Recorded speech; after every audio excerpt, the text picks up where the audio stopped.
In this short film, we're going to be looking at how words can support our own personal grief journeys.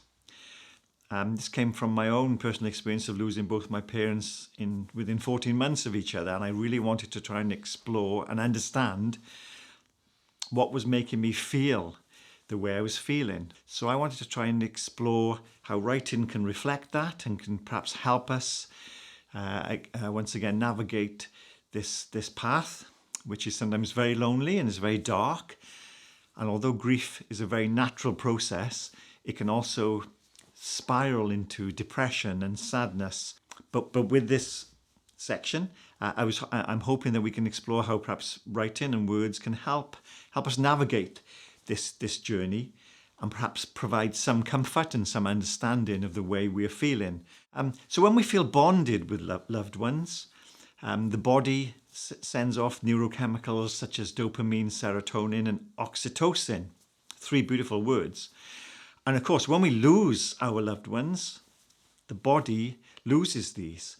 And the body, because we go into a stress response, triggers cortisol, adrenaline, soaking our bodies in that fight or flight or freeze response once again, which can have a really detrimental effect on our minds and our physical beings. So when all these neurochemicals are released, when we feel grief, we can go into a state of unease, foggy head, cramps in the stomach, tightness in the chest. Can writing expand that? Can writing change those feelings? I'd like to think that perhaps it can play a part in it. Perhaps poetry can help cushion some of those blows, really, by writing it and, of course, reading it. And perhaps give us a sort of a resilience, a sort of understanding of what we are going through, and perhaps sometimes by feeling connected to the person we have lost, can help on that healing journey. Shakespeare said, "Give sorrow words." And I think that by writing about these feelings is a way to keep moving forward.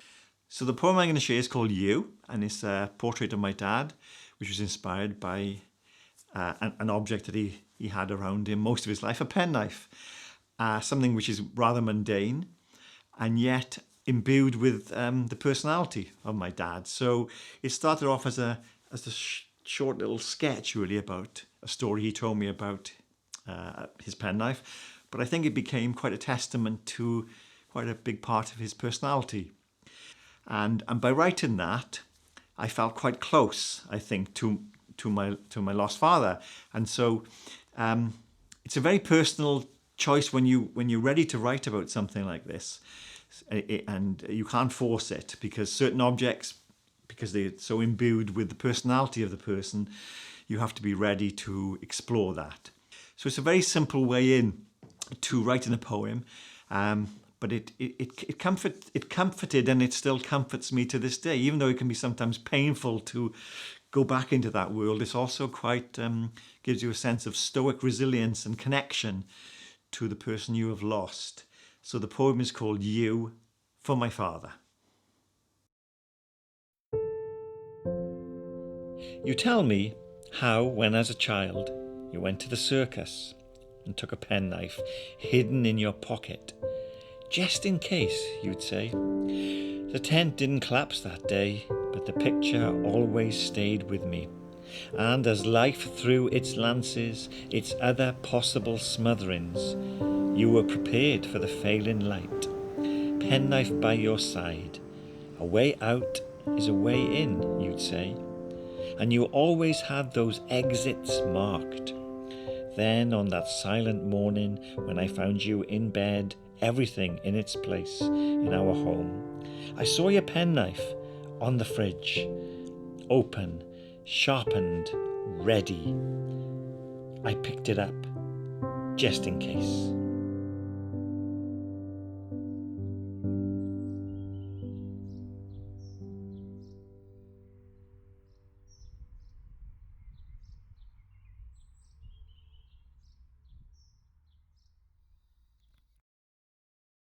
So there's 2 writing exercises associated with this part.